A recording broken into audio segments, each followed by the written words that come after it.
Hello everyone, my name is Darina Peycheva and I am a survey manager here at COS. I am primarily working on next steps. I will mainly talk about the survey content and also about the study context and thus the opportunities for research, but I will start with a very brief overview of the study, and at the end I will direct you to some of the initial findings from the age 25 survey, and you will be able to ask questions at the end of this presentation. So the fieldwork for this most recent sweep 8 of the next steps took place in between August 2015 and September 2016, and fieldwork was performed by NATS and Social Research. Interviewing involved sequential mixed mode design. As we said, this started from sweep 5 onwards and included web, telephone, and face-to-face interviewing. We attempted to contact all cohort members that have ever taken part in the study and issued to fieldwork over 15,000 cohort members. We also managed to complete 7,707 interviews, which represented a response rate of 51% response rate. We completed 62% of the interviews were complete via the web, 9% via telephone, and 29% face-to-face. The duration of the average duration of the interview was 47 minutes, and we strongly recommend that data users get to know more about the study development and the fieldwork procedures in the Next Steps Age 25 survey technical report.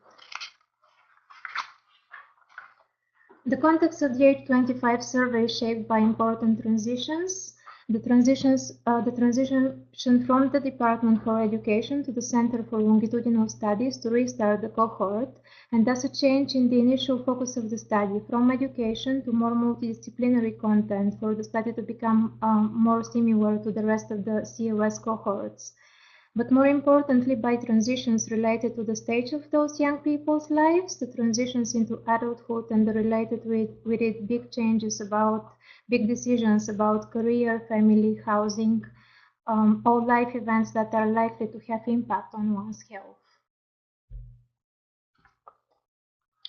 The Age 25 survey and the available information for this important transitional period in young people's lives provide great research opportunities, and the data could be used for a range of different research, and this slide only gives just a few ideas what students, academics, and policymakers could use the information for.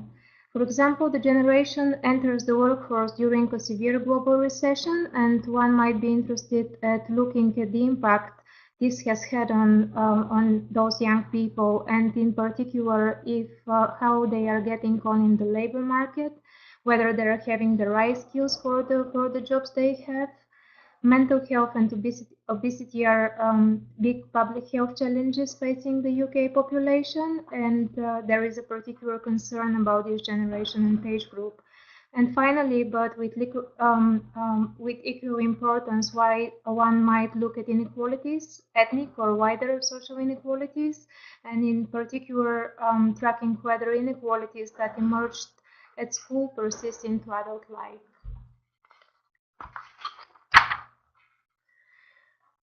This slide shows the broader areas covered in the Age 25 survey, including housing and family life, education and training, employment and economic circumstances, health, identity and participation.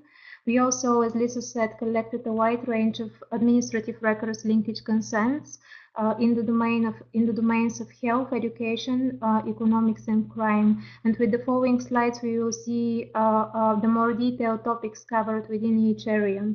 A number of special features were also embedded in the data collection instruments. These were mainly aimed at improving the quality of the data collected and also the participants' experience with the survey. And this will be highlighted in the particular modules where they were used.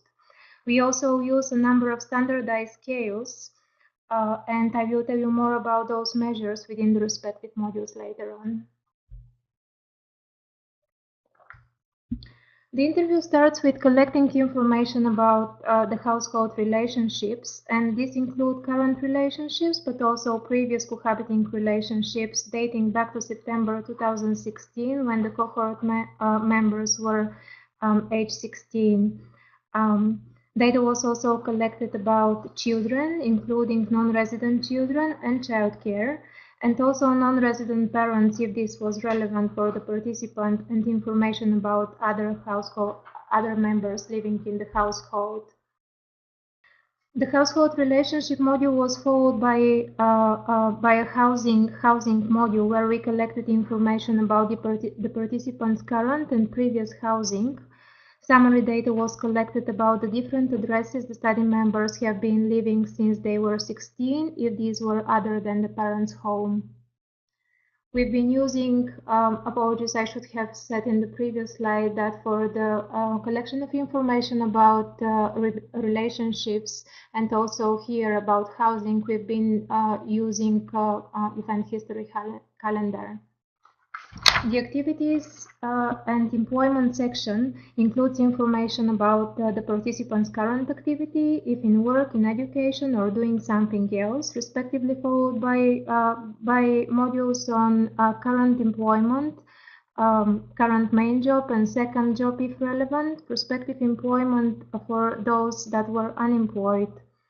Also, an activity history section gathered details with the help of an event history calendar again about the jobs and the other things those young people might have been doing since 2016 or the last interview if after 2006.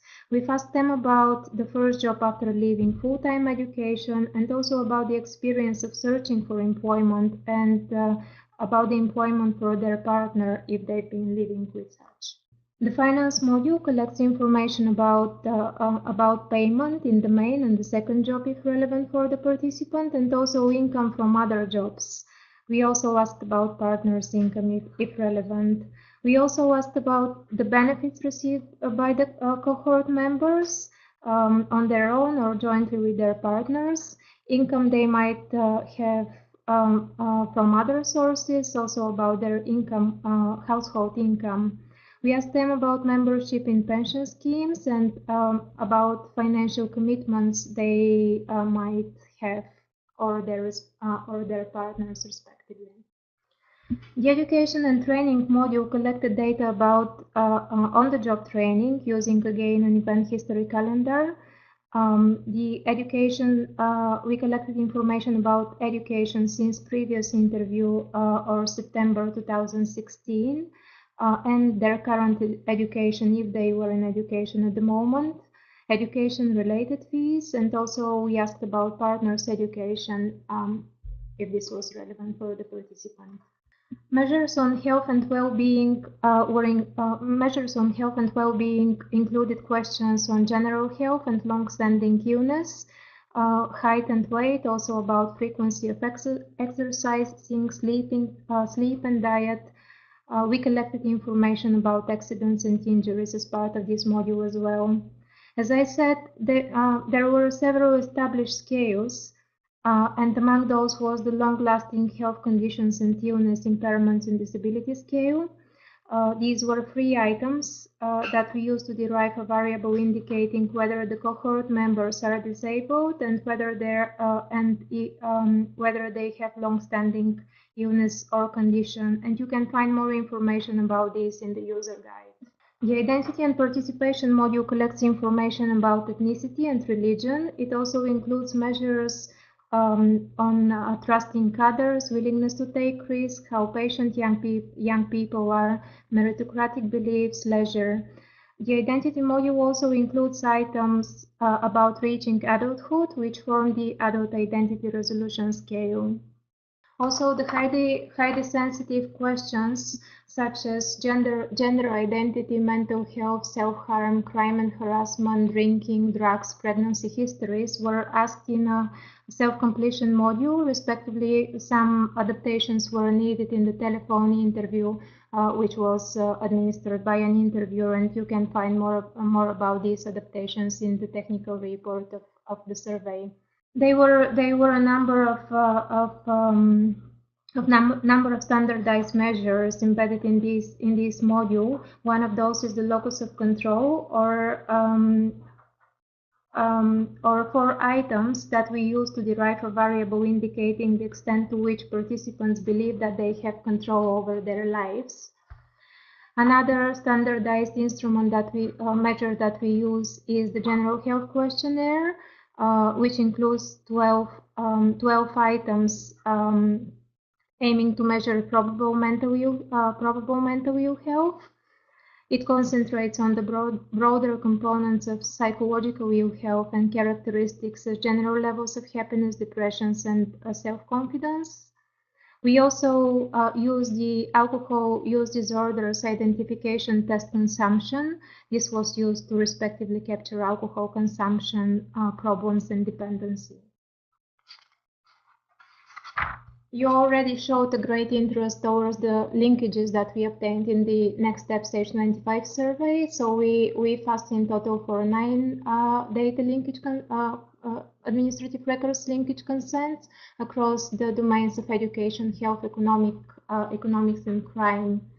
And we obtained a very good response rate, very good consent rates, respectively, with the highest levels of consent for education, some 70%, and the lowest among the economic records, 60 for the Department for Work and Pensions records, and 57 for HMRC records.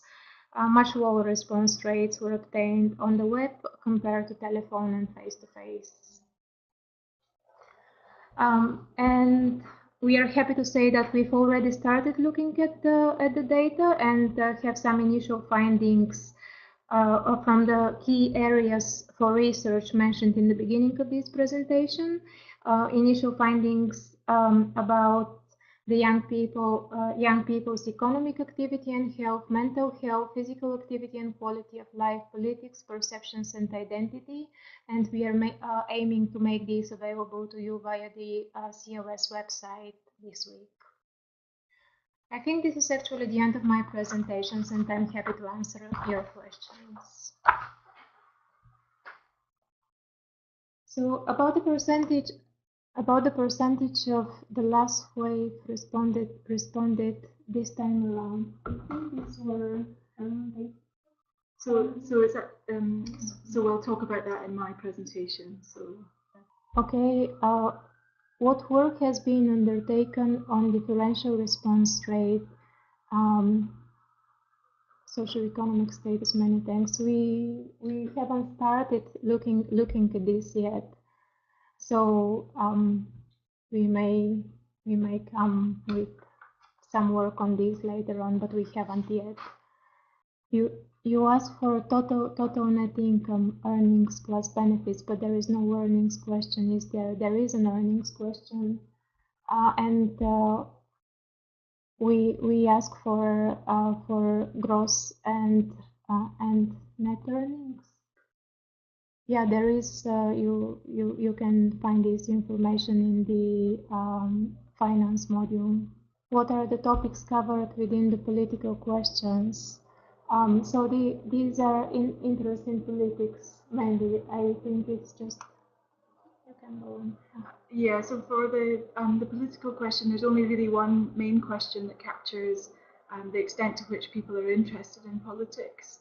But there are lots of other value questions that might get closer to voting behaviour or traditional and liberal values.